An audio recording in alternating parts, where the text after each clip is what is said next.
En ce deuxième jour de cette visite officielle au Maroc, le président Ouattara s'est également entretenu avec plusieurs personnalités marocaines, dont le Premier ministre, le président de la Chambre des représentants, le président de la Chambre des conseillers ainsi que l'inspecteur général des forces armées royales.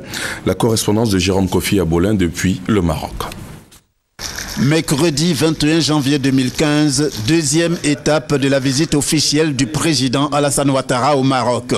Le président de la République a consacré la matinée à des échanges avec des personnalités marocaines.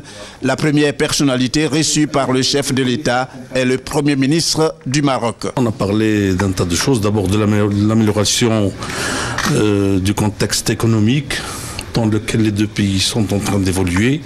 Les choses vont très bien pour la Côte d'Ivoire, vont bien pour le Maroc.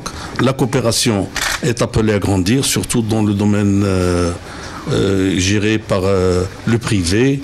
Et sur le plan politique, tout marche très bien. Après le Premier ministre, c'est le président de la Chambre des représentants qui a échangé avec le président de la République. Il a été essentiellement question des relations entre les parlements des deux pays. On a discuté des relations parlementaires entre le Maroc et la Côte d'Ivoire. Bien sûr, nous avons passé en revue l'expérience démocratique marocaine et l'expérience démocratique ivoirienne.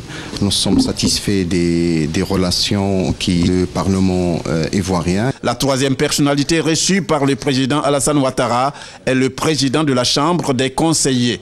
À l'instar du président de la Chambre des représentants, il s'est entretenu avec le chef de l'État sur les relations parlementaires des deux pays. Les relations sud-sud entre le Maroc et ses racines africaines pour affronter d'un commun accord les défis, les nouvelles générations de défis de demain, notamment les défis sécuritaires, les défis de l'emploi, les défis culturels, et comment ensemble le Parlement marocain et le Parlement ivoirien peuvent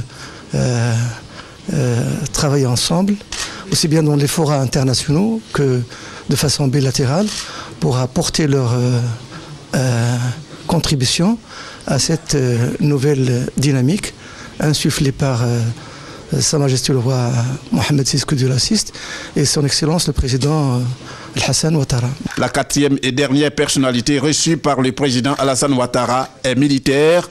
Il s'agit du général de corps d'armée Bouchaïb Haroub.